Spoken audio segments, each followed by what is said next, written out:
Welcome back to the At Home-ish podcast, creating spaces where we belong. I don't know if you all knew this yet, but I am a proud member of the Snohomish Podcast Network.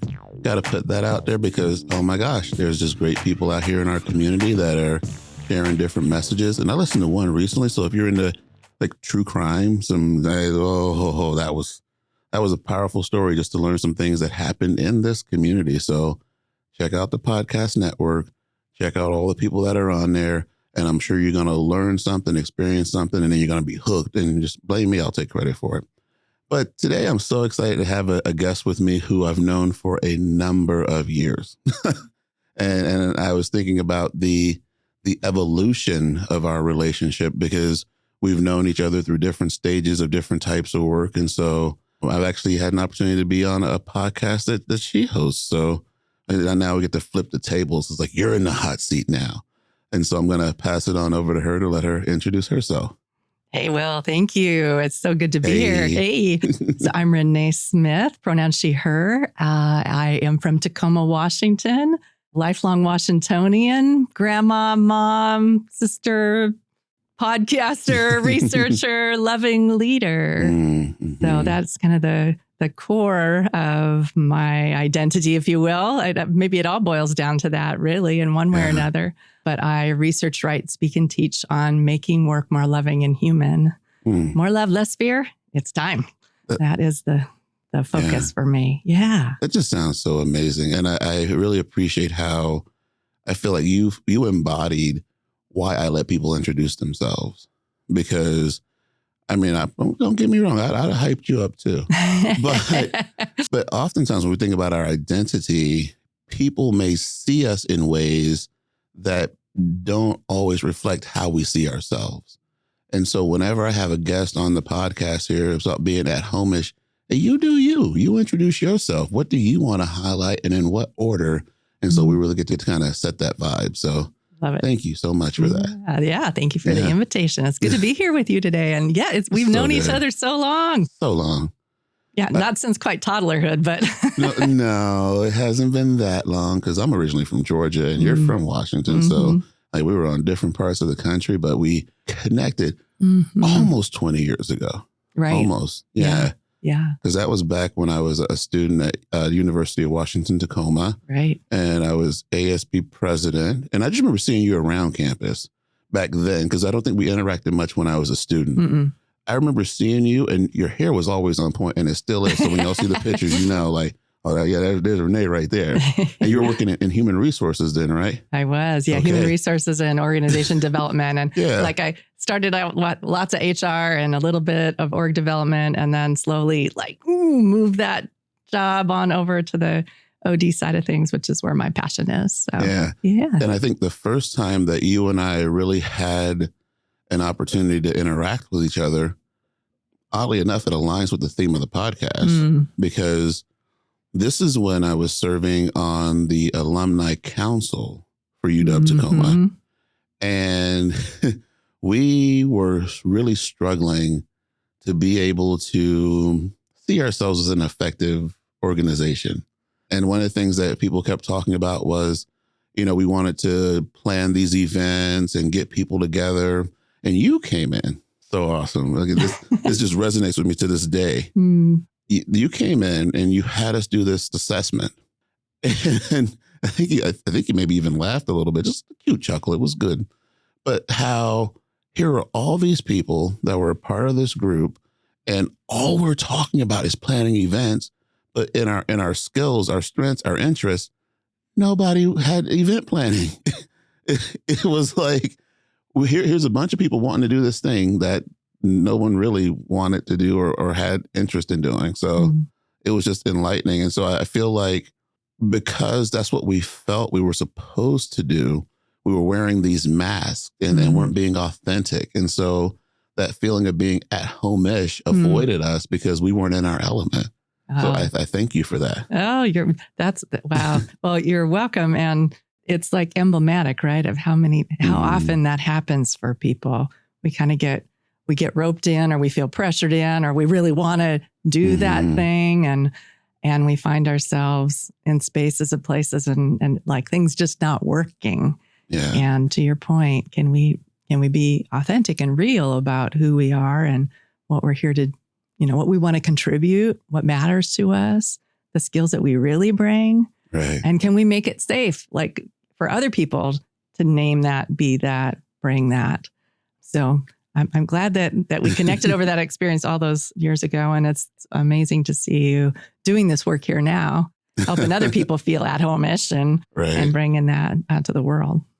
And then it was so cool because I feel like after I left the alumni council, we didn't see each other. Mm-hmm. And then we got together through some mutual friends who I didn't even know you hung out with them. Oh, yeah. Yeah, with Chris and Adrian back in the day. That's right. Yeah, I haven't talked to them in a while. Yeah. And, and it's lovely to have you mention them because two friends who both worked at the university at different times, and one still is a professor there, one off and doing other things now. But they are, to me, Chris and Adrian are the epitome of creating at-home-ishness for people. You are so we can just give a shout out to them because they're the kind of people that move through the world, connecting and building relationships with people, authentic relationships wherever they go. And then you find yourself in their home, bringing food and hanging out in the patio and having a cup of something. And they're really great at making people feel at home. For sure. Yeah.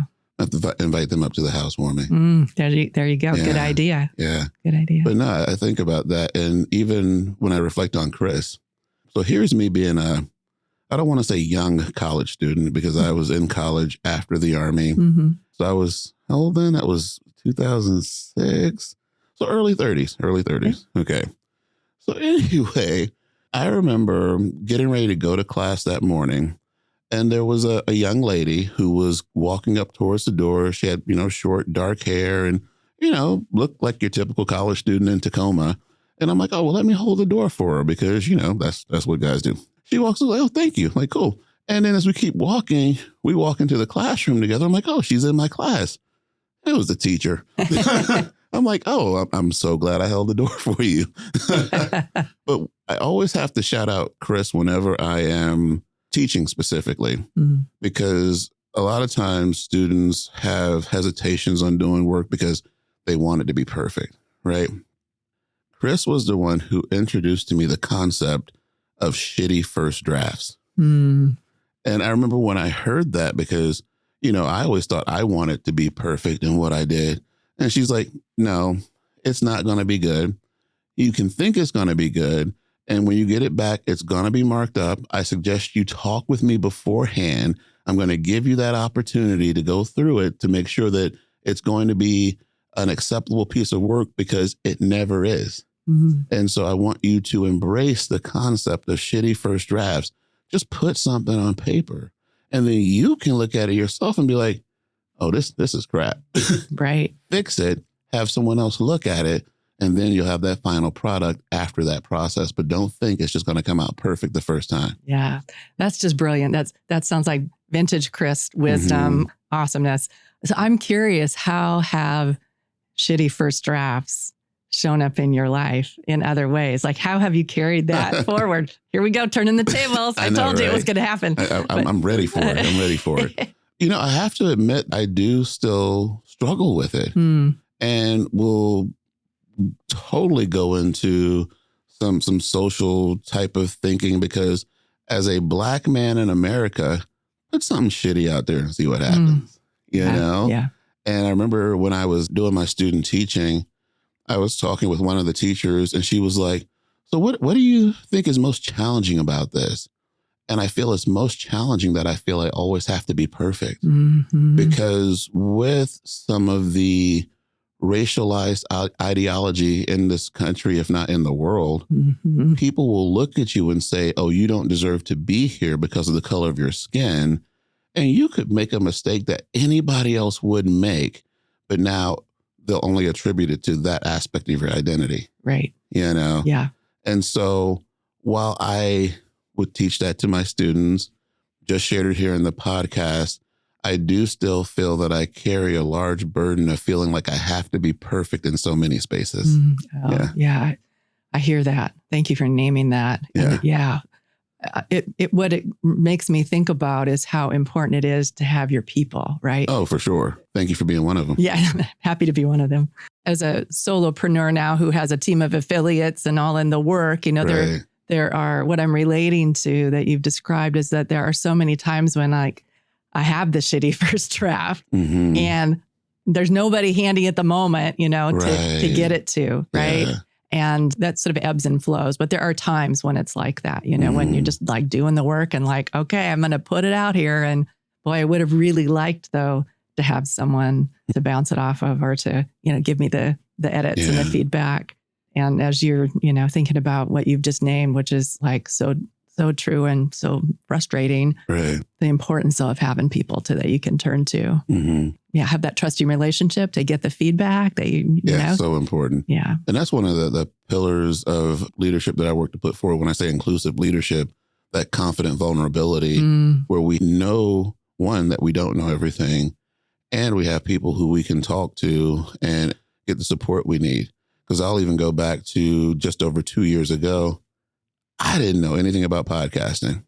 I still don't. I just sit on the mic. I, bring guests in. We have a conversation. And I'm going to point, even though you can't see, but our producer is sitting right over here in this chair got the headphones on, and he's looking down doing something. He's smiling because I'm talking about him right now.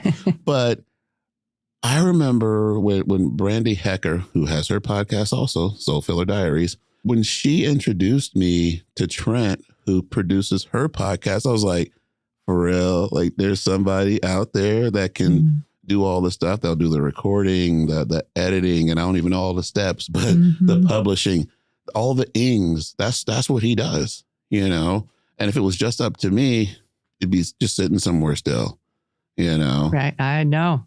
Yes, that. Yeah, we need each other. Yeah. We need each other. And I think this idea of needing each other goes beyond, kind of the instrumental stuff. We need each other emotionally. We need each other physically. Gosh, in these times, like right now, we're in the middle of the SNAP benefits being cut for so many people. If we're going to name a really potent live thing right now, we probably all know people who are dependent on food, and so there's a real example of how we need each other. We need to be there as community and as family for each other, right. And lots of other kinds of ways, right? Yeah. You're really making me think about back when I was teaching. I was a special education teacher. And what I would talk to my students about when we would go into an IEP team meeting is I'd ask them, do you know who all's on your team? Right. So when we talk about community, it's important to understand who are the community members, who are the team members, and what's the relationship and the responsibility that we have to each other. Right. Because when you said SNAP benefits, I try not to get overly into different political issues. Sure. But I will also say my struggle is it's not that the issue's political, it's that there are issues that have been politicized. Yes. And so I'm going to talk about it real quick. But when we talk about in our communities, who are members of our teams are business owners, are parts of the team. That's right. And I'm not calling out small business owners because I get it as one, just really trying to make ends meet. And if you have employees, which I don't necessarily, it's a lot. It's a whole lot. I read into it. I'm like, oof, I'm glad y'all do what y'all do. But I am going to, for a second here, call out corporations. And I'm going to call them out because you're in our communities. And I would say that since you're in the community, you're a part of the team. If you're a part of the team, what's your responsibility to the other team members? And I feel a responsibility is if you are providing some sort of resource or opportunity, that resource meets the need. And so what I've been reflecting on, and I'm sure many others have, so this isn't a novel idea, if corporations, that's where a lot of the money is tied up in our society, paid people a thriving wage because their executives are making a thriving wage. I don't know, or I haven't heard of any executives for corporations who are struggling you know?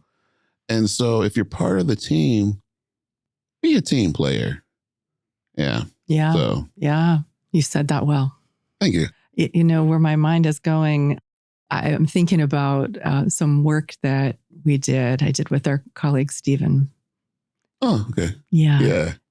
So we did 2 rounds of this with 2 different school districts, actually. Okay. So in one school district, it was the superintendent's office that invited us in to work with the superintendent's office team and the teachers association, the education association leadership, who were going to be in contract negotiations with each other.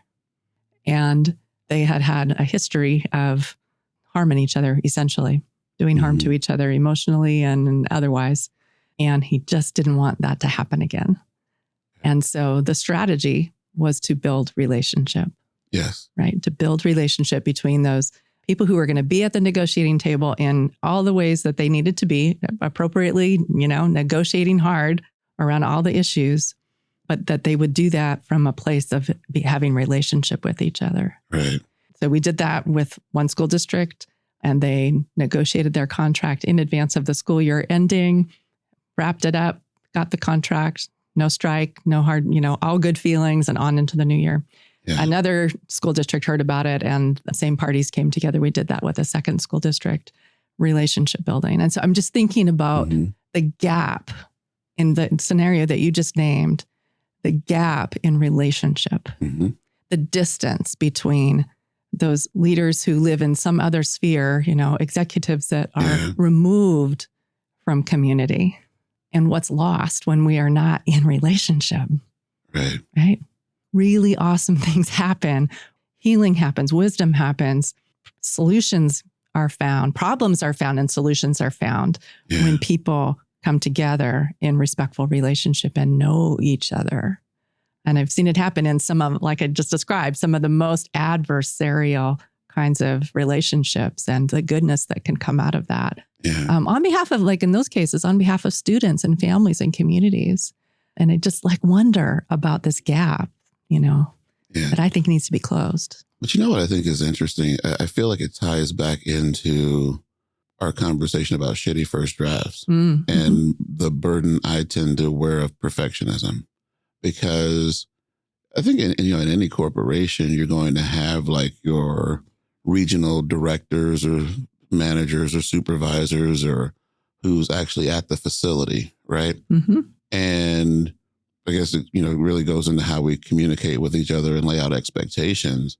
But here's someone, if we look at traditional leadership models, who's now a shift lead, right? And it's well, I have to be perfect. I have to be rigid because that's what my previous leader was. And, I got to look this way I'm going to jump all the different levels to corporate because that's what I feel they expect. That's the mask I have to put on, whether or not that's my authentic self. Or whether or not they actually even think that. Well, true. And they might not, right? We don't know, but there's that gap there. Yeah. I mean, I could really go on an angle, but I don't know if I'm going to do that so much in this episode because, again, the theme being, creating spaces where we belong. And how often do people, intentionally or not, that unconscious bias, how often do people put on masks unknowingly to establish this sense of belonging for themselves and others? Oh, yeah, so much. I think most people want to do their best. They want to do, we want to do right by each other. Yeah. We want to be helpful. Yeah. Sure, we want to look good ourselves and, make ourselves and our families proud and all of that. And I think we genuinely want to do well, in the situation, whatever that means. We don't want to let our team members down, all that kind of thing. But somewhere in there gets lost the ability to just be honest about what we need or what we might have or not. And so just creating that authenticity where we can belong as we are, who we are with what we bring and how we fill those gaps in together for each other in collaboration, Yeah. When I was at Pierce College, there was a course I wanted to take. Probably will do it at some point. But the course was called Abnormal Psychology. And when I looked at it, I was like, well, what's that about? And it's like, well, think about how you would describe a typical person would interact in a situation. I'm like, okay. And now let's make it atypical or abnormal. I'm like, oh, so you're learning about the sociopaths, the psychopaths, and what other type of ill-intended people there are that are out there. And I reference that because you remember I was a special education teacher in a behavior program. So I was working with kiddos, and I'm not saying that the kiddos were sociopaths. But what I will reference, though, is I remember with some of the students I worked with, parents, and I fully believe that they got to this state of mind through whatever environment they were in, whatever situations they were in. But to have a father figure with his son being this commanding, this overbearing, this nothing is good enough. And that creates that environment to where someone will either, adopt that perfectionist mentality where it's like, well, I have to do this and I have to be right. Mm-hmm. Or they can be like, forget this. I'm not doing anything because nothing's ever going to be good enough, And so through that lens, really looking at how someone can come into a situation with the feeling of, one, I don't really care how this turns out, or, yeah, I'm going to come in here and I'm going to mess this up. Mm-hmm. And so I would love to study more on that. And if someone's listening that has a whole lot more experience, email me, let's talk. Maybe you can sit across from me and we'll have a conversation. But it's just curious, because I think about, just to put it real clear, a lot of stuff we see in the world, there's absolutely people out there with ill intentions. Yeah, which is so tough. Yeah. Where my mind is going with this, maybe tangentially, or where if I hop and skip into the... We do tangents. Yes. When I study and talk about and advocate for a love-centered leadership. Yes. Love being the energy that uplifts and connects, an energy that we need in every sphere of our life, with our people, with our closest people, with strangers out in the world, in our neighborhoods, in our communities, in our workplaces.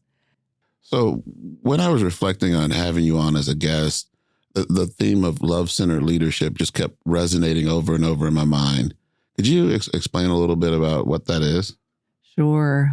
Love-centered leadership is leadership that embraces love as its core value, its guiding principle, its guiding philosophy. Love being a pretty startling word to folks. It can be. Yeah. Yes. An intention grabbing, stop you in your tracks, make you say, what did you just say? Word, concept, practice. And so incredibly helpful in helping people to reconsider what they thought, what was a normal, what was appropriate, what the possibilities are. I had a conversation with a leader years ago when I was working in Washington state government and asked him what he thought the most important job of a leader was. And he immediately answered to eliminate fear from the workplace, which is like beautiful music to my ears. And I thought, Chris is right. Chris Liu, he's right. Like when fear is low, good things happen in our teams. And, we serve customers well. And when fear is high, we really struggle to get the job done. We struggle with morale. So it made complete sense to me. And it seemed like, wait a second, it's only half the story. Because if we decrease fear in the workplace, something has to take fear's place. Absolutely. And it begs a question like, what? What is the opposite essentially of fear? And after a lot of conversations, it became clear that it's love. And so, okay, love-centered leadership then. What is love? And had conversations again, like interviewed a lot of people. I've created a research project about that. People describe to me their loving experiences at work. But it all, for me, boils down to this definition that love is energy that uplifts and connects. Love is energy that uplifts and connects. And that we need this energy that uplifts and connects everywhere. We don't just need it with our closest people, although we want it there, right?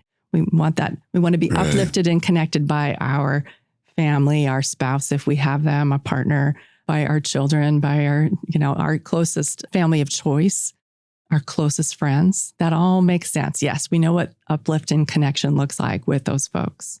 And then at the other end of the spectrum, are strangers who we cross paths with randomly. And at times, we need uplifting connection with perfect strangers as well. So, my mom had knee surgery. A few days later, she went into the bank. She didn't go through the drive-through because the drive-through line was long. So she parked to get out of the car to go in the bank. And when she did, she tripped on the sidewalk and fell hard on the sidewalk right after knee surgery. And what happened? This woman comes rushing over to see if she was okay and to help her up, and collected her things that had fallen all over the sidewalk and sat with her for a minute to make sure she was fine, and then helped her in the door. And then she went on her way, right? My mom experienced the energy that uplifts and connects in that moment from a perfect stranger. Yeah. She'll never see her again, right? But there was love there. And what I am here to, advocate is that if we can have love between perfect strangers and love with our people, then we can have love in all the other spaces and places of life, all along the spectrum of human experience, right? Sounds so lovely. in our communities, in our neighborhoods, and yes, in our workplaces too, where as leaders, we need to bring that love-centered leadership. We need to bring the energy that uplifts and connects to our leadership, to how we make our business decisions, how we run our teams, how we meet people, throughout their employment experience in the moments that matter, right? Whether they're starting or learning or make a mistake or, with that shitty first draft or, or they're, they are successful or we change or we discover we're different and we've got to navigate that or all the different experiences, right? Each of those can be met with the energy that uplifts and connects. Sometimes that looks like challenge. Sometimes that looks like a hard no. Sometimes it looks like, you know what? This isn't going to work, right? That's love too sometimes. It is. Oh, absolutely. We need it in all of those moments that matter. And then we need to imbue it as leaders in the structures and systems and operations of our organization. So are we making sure that our purpose and how we arrive at our purpose and our mission and vision and values and all those things, that is loving, that is inclusive, that we're uplifting and connecting people in what we're doing and how we go about defining that in our communication, in our policies, in our procedures, and so on. You can think of all the stuff of our organizations. Are we imbuing love, uplifting connection, not fuzzy, feel good bunnies and rainbows, but like uplifting connection into our organization? And when we do, really wonderful things happen. Actually, people belong. Back to your theme about Homish, right? People belong. They know they matter. They know they're valued, that they're seen and appreciated. And oh my gosh, they give and do their very best. They're committed. They're loyal. They bring, we're going to keep coming back to that shitty first draft multiple times, but they bring the thing, right? And improve it and stick with it and are there for each other. And teams in that kind of environment excel. And so that's a really long way to describe what is loving leadership and how I kind of came to that work, came to advocate for this and kind of embrace this advocating for love-centered leadership and a loving human workplace as my assignment on this planet. So, yeah. That's so awesome. And, I feel like I just listen to you all day talk about that type of stuff. Yeah. And I do want to take the moment, since we were just talking about that, to kind of highlight some of the work that you are doing, because you do consulting, right? And speaking. And can you speak a little bit more to that so our listeners know where to find you? Yeah, well, that's kind of you. Yeah. So back to my assignment, the way that I think about this work in the world. And I do remember the day so I could share this little, peel back the curtain a little bit. I was working in state government, directing a function and had this epiphany, started doing this work as part of my work there in this agency. And then the governor's office took notice and they were interested in it and eventually said, well, we'll create a position for you. And so they created a position for me to be director of workplace transformation for the state of Washington. That was my whole job, was to help make state government workplaces more loving and human. And I remember the moment when that happened, when I got the message, right? And I remember sitting there and I burst into tears in the car because I realized, okay, love is going to be my work for the rest of my life. It's going to be my work. And so that takes a lot of different forms. To your question, sometimes it looks like giving talks. I give keynote talks, speak to leadership teams. I'll talk to anybody, anytime about love, about more love and less fear. So sometimes it's about speaking. Sometimes it's about sitting with a leadership team and coaching them and helping them to, improve their skills to understand, to kind of embrace this loving leadership model that has, I've talked about love your team and embed love in your organization. The other piece is to love yourself. So there's the three pillared stool. Mm-hmm. Yeah. Were you going to ask something? Oh, no, I was just agreeing with you because, if someone does not know how to love themselves in good, bad, all the pieces, it's difficult to love others. Exactly. And so hard in this day and age when leadership is hard. It is hard work. And so to sustain this effort, on behalf of uplifting and connecting other people and the farther up you go in an organization, the greater that span has to be, right? It's challenging. And so, yes, you've got to be able to love and care for yourself to sustain that work. So there is teaching on this loving leaders model. And then the other piece, another kind of doorway in, if you will, is through employee experience. So really at the end of the day, what we're talking about when I asked Chris, what's the most important job of a leader, to eliminate fear from the workplace, to decrease that fear and increase love, that's really talking about, it's focusing on the employee experience. And so we do a lot of work with understanding the experience for an organization, understanding the experience that their employees are having, being able to describe it accurately and candidly, safely for the team members, but to be able to reveal to leaders who really do care, but who have a hard time getting their finger on the pulse of what's happening. And then with that clear understanding of what the employee experience is, then helping them to leverage all the good things that they're doing and keep doing those things. And then, of course, to shore up and improve and bring more love to the areas that they're struggling, where employees are having a less than positive experience, a less than loving and human experience, all for the sake of doing the work, whatever that work is. Yeah. But it's I still have to reflect on the layers of complexity with confident vulnerability, because I think about times when, let's say we're talking with the executive with an organization and they are genuinely seeking out, I know I need to do better to get a pulse on this organization. And then they interact with people and it's okay, well, here's what I'm seeing. Here's what I'm feeling. And here are some things that we can do to, better communicate and open doors. Okay. And I'm speaking from an experience here where I was actually working with a leader. And so the leader took the advice. And this was information that had been gathered from multiple people throughout the organization. And so it's all right, let's hand this to the leader. Let's have this conversation. The leader delivers this message and it came off as heartfelt. It came off as authentic.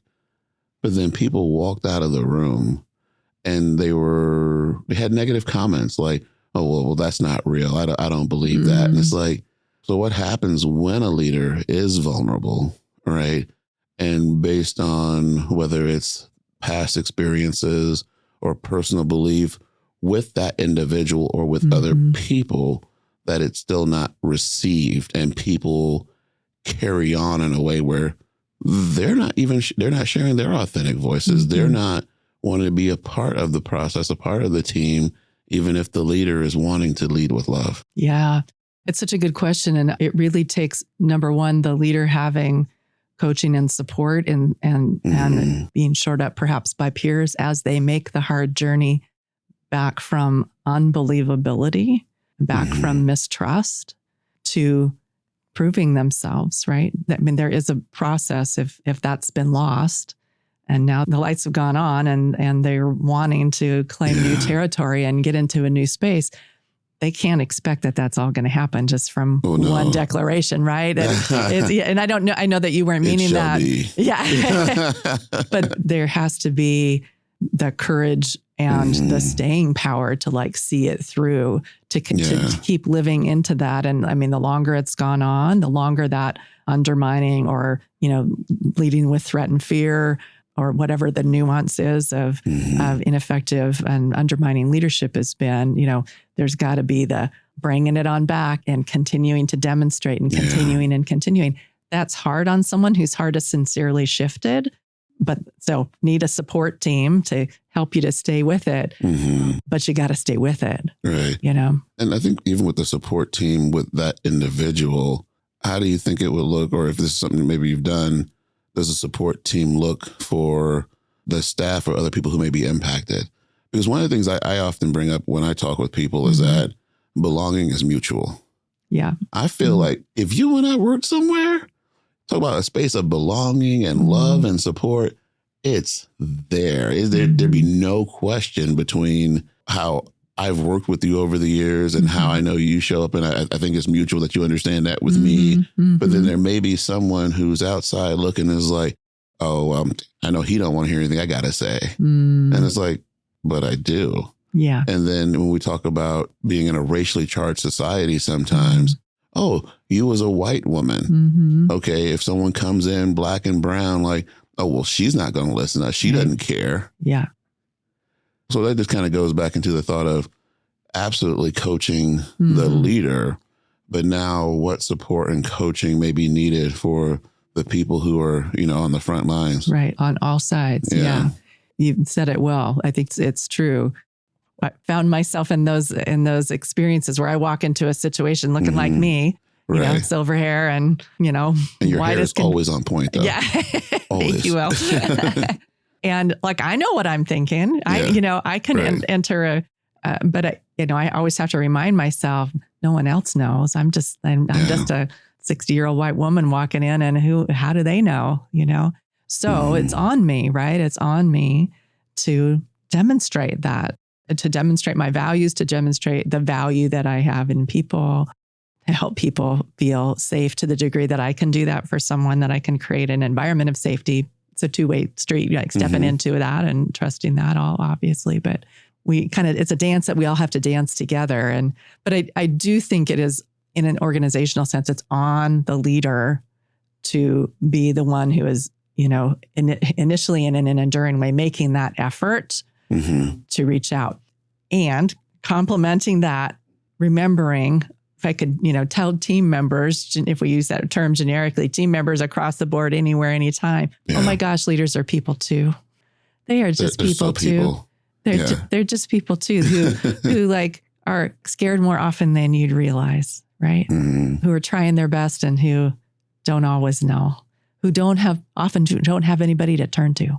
Oh, for sure. So can we just humanize each other? It gets back to building relationships, right? Can we just be human to each other and try to build that trust and be consistent with each other? And resources can help support that for sure. One of the things that we've seen is when we have a coach and working side by side with a leader who becomes like present and attending team meetings and things, that they actually become someone that a team member can go to and say, hey, this is happening, or I'm not sure about this, but did you know? Or like they can kind of become the conduit of, when there's trust, that they can see that trust is built, that truth telling or asking questions, or I don't know how to approach this. I want to, take this step with the leader, but so it can become a multifaceted kind of support. Yeah. And one of the things that I would build off of that is I would advise leaders to not feel like they have to have 100% support, if that makes sense. And what I mean by that is there are some people that they will lean into that tendency of wanting to have that water cooler conversation that may not fully be on board, that will not speak to the leader, but then will work to take away from what the organization is doing.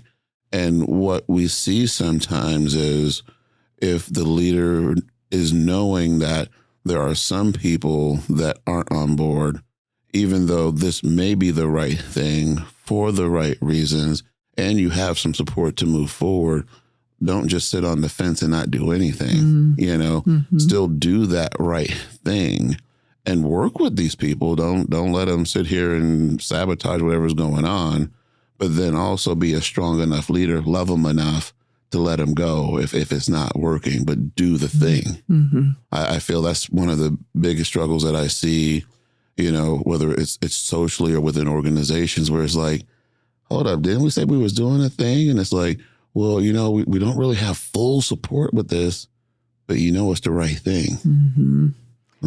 Well, and yeah, this, what does it take to tip the scales? Right. There's never 100% of anything. No.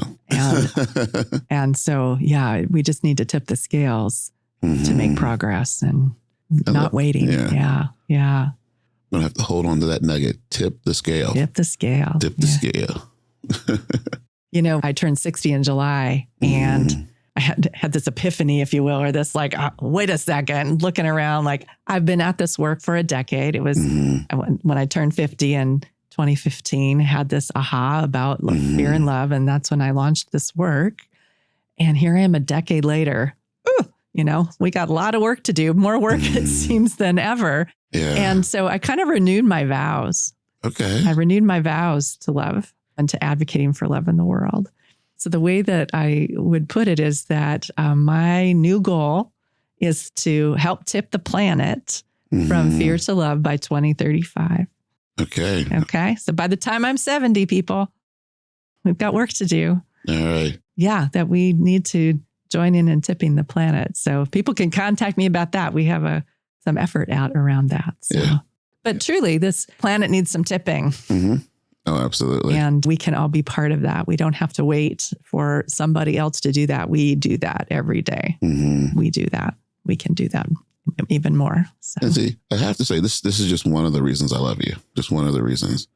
So, last year is when I turned 50. And so here you are, roughly, 10 years ahead of me, because I'm June, you're July. Yeah. 10 years ahead of me. And it's like, all right, we're moving this shift here. And so I remember back during COVID, I reached out to you because, again, going back to like 2010-ish or so, I saw what you were doing then. Oh, in the 2020, so 10 years in. So we're in 10-year increments here. We go. Here. Okay. All right, we got a trend going here. But I saw what you were doing, and I appreciated that work. And I really wanted to know how I could get more involved in that. And bring more people into the conversation, whether it's with an equity, social justice lens, community leadership, team building. Let's just really amplify our voices and do this work in a way that brings people in, Yeah. And so, we started the podcast in 23. Yeah, this is a journey. And so if you're listening out there and you're wanting that instant gratification, that quick fix, that's not real. These things take time. And there are people who are out here grinding day after day to make this happen. If this is something that you want to see, that you want to be a part of, that you believe in, reach out to us. Yes. Come be a part of this. Because if you're out there silent, that's why I say like, share, comment, tag, all the things. Let us know you're out there, because we're going to keep doing the work, but it will gain much more momentum when there's more people that are actively engaged in the process. Yes. Yeah, exactly. So if you want to help tip the planet from fear to love by 2035, look in the show notes and there'll be a link to tell you how. And, and if you want to bring the message of more love, less fear to your group anywhere, ping us. We're here. That is what I'm here to do. I want to activate this. The other piece I wanted to share about was that a couple of years ago, year and a half ago, I guess now, founded the Center for a Loving Workplace. Yes, I've heard of that. Yes. We founded the Center for a Loving Workplace. So lovingworkplace.org, a nonprofit to activate all of this work and, to bring love to the center of workplaces everywhere. And so we've got a bunch of projects taken off. We've got a principles project. We've got an AI project because, yes, we're going to use AI for humane and loving reasons. We can have a loving thought leaders in residence project and getting this message out. So if you want to be part of that, let us know. And we'd love to have folks join us in that effort too. Yeah, there's a lot of exciting stuff coming up. And I'm trying to remember the name of the website. I wrote 2 pieces on it where the blogs were. Yeah. Make Work More Human. That's what I thought. Yeah. Okay. Makeworkmorehuman.com. Yeah. There's a lot of good resources on there. And, I hadn't shared it during this podcast here, but that was kind of the catalyst for this podcast. I know I've talked about Jen Todd back in Michigan, and we, recorded a little video over by the Detroit River. And, we talked back and forth about creating a podcast, but the connection to Jen came out of knowing Renee and the Make Work More Human. Yeah. Yeah. So this work is all connected, and that was over 2 years ago. Mm-hmm. Yeah. Yeah. So we're trying. It's happening because people are tired. I think they're tired of being afraid of each other. I really do. Or at least enough people are tired of being afraid of each other and tired of feeling devalued and dehumanized. We're just we've had enough of it. I think there's a whole generation coming that has had enough of it. Mm-hmm. And I want to be part of helping catalyze that. We are part of doing that. Yeah, let's do it. Yeah, I have a story that's percolating for me. I wonder if I could tell. I like stories. In the theme of sort of this vulnerable, what did you call it? Confident vulnerability. Confident vulnerability. There we go. Yes. Yeah. So a year and a half ago, my younger son, Zach, had untreated dental abscess that ended up in his knee going septic. Ooh. Get your dental work done, my friends. Yeah. Anybody listening, get your dental work done. So he ended up in the hospital, 3 surgeries, laid out for 2 months, IV antibiotics. It was really scary. And all of that put he and his wife behind. Couldn't work. And they got behind on their bills. And eventually, a year later, they lost their housing. So he and his wife and his 5-year-old and his 10-year-old and his 15-year-old, their long-haired dachshund, Morticia, came to live with us last April. And it has been awesome. It has been lovely and meaningful and joyful.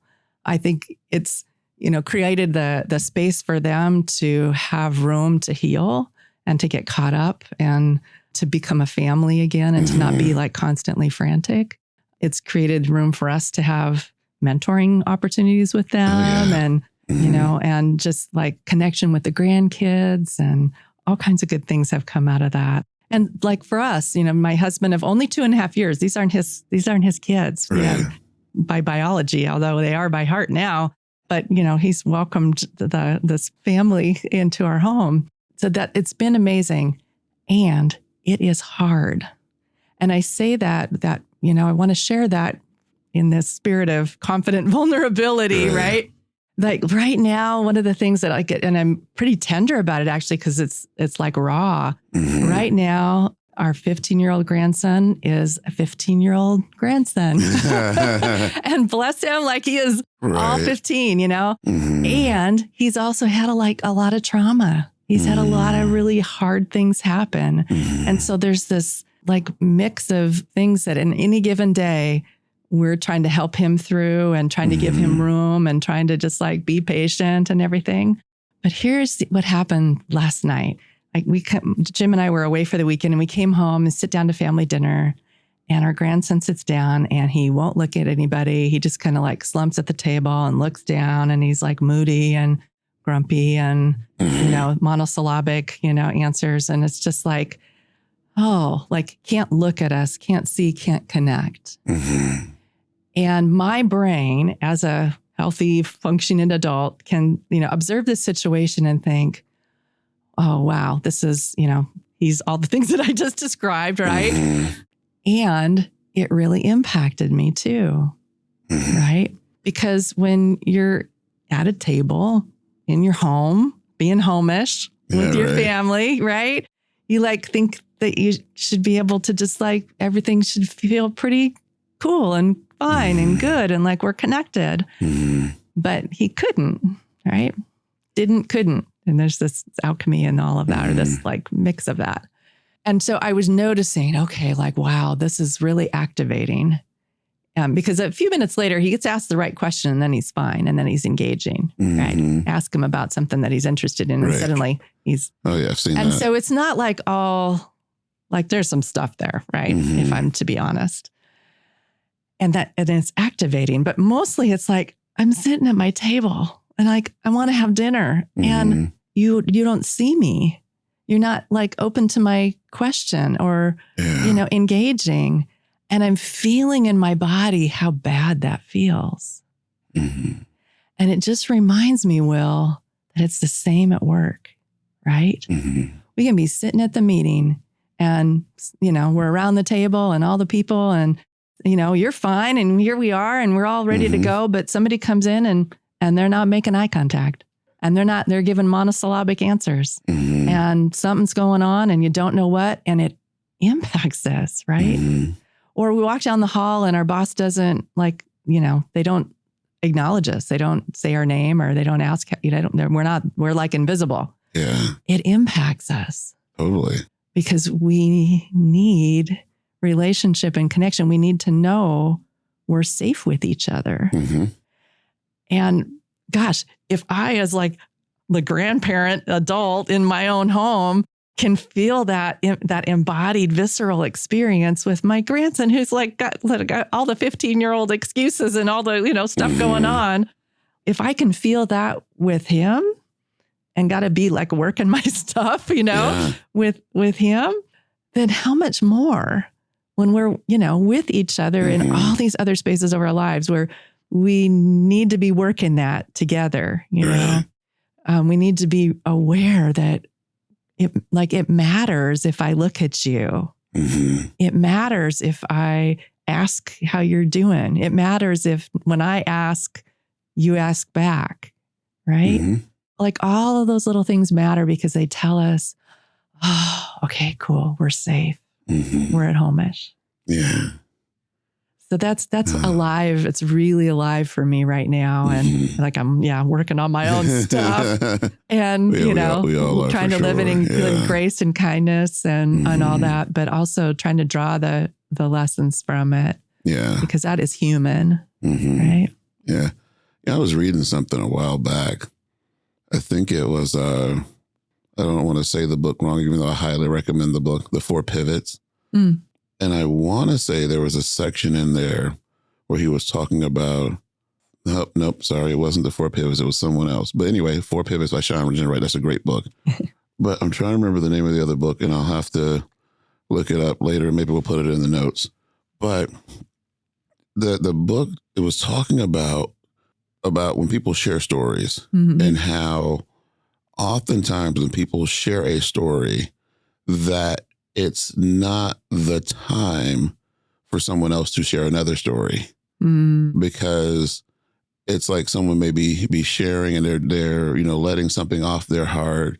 And this is where the guy recommended that people should have a therapist. I know we were talking about this being therapy also, but it's like, have a therapist. That way you can share freely because in conversation, if someone shares a story, then it feels natural for the person who heard the story to also share a story. Yeah. And so I say all that because I want to share a quick story. But yeah, I wish I could remember Sylvester McNutt. That's who it was. And I can't remember the name of the book right now, but it was Sylvester McNutt and it was talking about therapy. So check out his work because he had some pretty interesting wisdom in there about the need for people to do therapy if they're wanting to lift their heart. But the story that you were just sharing made me think about a time where I wasn't a 15-year-old kid, but I was in the workplace and the team that I was a part of, and I appreciate what the icebreakers were meant to do in our conversation. But that particular morning, I was in the space. It was on Zoom, but I wasn't really in the space. And, this goes back to when I, highlighted identity earlier as a Black man in America. And this was right after January 6th. Okay. And one of the things that stood out to me are, many things stood out to me, but there are often conversations related to our identity and who should have access to what or not. And so as a Black man living where I live, but I live in a place where I'm excited to be in that area because of what I get to experience every day. Like I have worked and working my butt off to be in that space. And I know that from what others have shared with me about that space, oh, wow, that's pretty special that you get to be there. Mm-hmm. And so on the other side of that, there are people that may think based on identity, if that's how they look at the world, well, you don't deserve to be in that space. Mm-hmm. Why are you there? And then let me rewind even further that this is back in, 2020, 2021, doing equity and inclusion work, which is, of course, still now currently under fire. Mm-hmm. But at that time, shortly after George Floyd was killed, it's like, ooh, you got to be careful talking about this work. Right. So imagine being a Black man living in an environment where there weren't a whole lot of Black people, still aren't. I remember. In a place where someone might easily see me there and think I don't belong there, right? Mm-hmm. So let's go back to the connection to January 6th. In 2008, I visited the U.S. Capitol, and I remember just how strict security was for us to walk in that building. It was like the airport, mm-hmm. Your pockets had to be emptied and, you're asking you all these questions. You had to go in with somebody. Security was tight. Okay. And so when I looked at the news on January 6th, my reflection as we're sitting there in this icebreaker, and it was just like, oh, how are you feeling today? How are you showing up? And, we're going to do this. And I'm like, I just can't. Mm-hmm. Because my inner feelings that day was for people to do what they did at the Capitol. And I still struggle with anybody that says, oh, it was a peaceful, like they had gallows there. And I know I talked about this on the podcast before, but it's like for this large group of people to advance on what was a very secure building, going after our elected leaders, right? What's to stop them from coming after me if they wanted to? And so I wasn't feeling any kind of icebreaker. I wasn't feeling any kind of conversation. And I think it did get around to me when they were going around the Zoom squares and they asked how I was feeling. And I'm like, I'm just not. And I can't remember exactly what I said, but I remember like just breaking into tears and turning mm-hmm. my screen off and walking away from the computer. Like, I just can't. Mm-hmm. And it's like, you don't know what's going on inside of somebody. And again, tying it back to identity, is it age? Is it what you have access to or not? Is it your ethnicity? Is it your gender? What parts of your identity in certain spaces impact how you're showing up in the world in that moment and mm-hmm. feeling at home-ish or not? Right. Yeah. That's so well put. And wow, that's a hard experience. Thank you for sharing it. I'm just thinking about how it reminds me of a couple things. One is why, we should never be facilitating something like that by ourselves. Mm-hmm. Why I'm a huge fan of co-facilitation. Yeah. Because let's be honest, we're each going to have our perspective and our awareness, but we're all limited. And so for sure. Somebody else who's holding a different perspective, good to have a team, mm-hmm. especially on the morning after something, but anytime, because you just don't know. Yeah. So bringing more sensitivity about what might be possible at any given time, right? And then the other piece is we often at the Center for a Loving Workplace and in other spaces will talk about in those moments, bringing that in the spirit of an invitation. Mm-hmm. So I'm inviting you to answer this question, yes, right? But it's not an obligation because my invitation will fall on different people in different ways, depending on your background, your experiences, your culture, any number of things, whatever happened to you today, mm-hmm. So it's an invitation and you get to choose what you want to do with that invitation. Yeah. And we normalize that. We make that okay. And we make that important and honored. But we need to name again and again that this question, this opportunity, this experience, this invitation doesn't mean the same thing to everyone. Mm-hmm. And so do with it what is right for you. Yeah. Yeah. On the note of invitation. Yes. I have 2 more questions that I'm going to invite you to answer. Oh, boy. Okay. Should I? The first one is, we've had a wonderful conversation, as we always do. What is it that you most want our listeners to leave with today? To know that love, as the energy that uplifts and connects, belongs in every aspect of your life. That the behavior that manifests that energy looks vastly different from space to space to space to relationship to relationship to relationship, but that energy is needful and belongs everywhere. And it's our job as humans to bring that everywhere we go, to every space and every relationship, every person we encounter. I'd like them to know that. That's beautiful. Thank you. And just because there was a recent event, I'll go with this theme that was brought up before. It was Game 7 of the World Series. Okay. Yes. And Renee, you are next up at bat. It's the bottom of the ninth. Oh, no. The tie game. Oh, no. What is your walk-up song? Oh, my gosh. So, here's the song that I love, that would make me feel at home-ish and that would get me in my groove, is September by Earth, Wind and Fire. Yes. And I'll tell you why. So when my husband and I kind of said, do you? Yeah, I do. Do you? I do. It was September 21st, 2020. Oh. And that was sort of when we became a couple, and we've been inseparable ever since. And so we just love that song. And we have, wherever we go, we dance to that song. And we have had occasion in the most random places to have that music come on. And so we dance to that everywhere. So if that music came on and I was coming up to bat, I would be dancing my way to the plate. It would be like bringing the right vibe. But the thing about that song is that everybody loves that song. And so everyone would be dancing too. And that would be awesome. I would love that. I'm just picturing the stadium just rocking already. Right? Oh, yeah. Because as soon as it starts up, that song. That's right. Yeah. Oh, yeah. Yeah. That's it. That's so awesome. Well, I want to thank you so much for taking this time.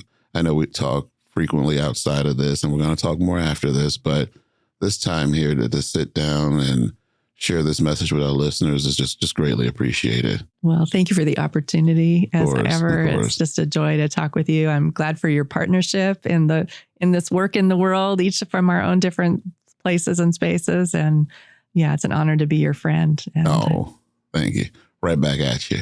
So we're going to go ahead and wrap this up here today, but I did have an episode with Renee and Simon a couple months ago that you can check out to hear more of the things that we talk about. And between checking out the Making Work More Human, check out the blogs that were there, check out a wealth of resources out there. And we encourage you to connect and reach out so that we can help to tip the scales here, because we really need it.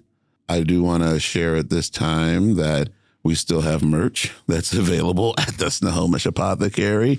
It's that season. It's time to actually order some more. Maybe I'll order some more beanies and scarves and sweatshirts, and then let me know what you might want. And then maybe we'll do some custom orders on some stuff. But I want people to always share, comment, reach out. Let's make sure we're continuing the conversation. Be sure to check out the Snohomish Podcast Network. Listen to a lot of the great voices that are out there. And who knows, if you've got something you want to share, let's talk, and maybe we can get you on a podcast too. Have your own podcast, get your word out there, because we want to hear your voice too, because your voice matters. And that will give you the opportunity to let us all wise up and rise up. Peace out.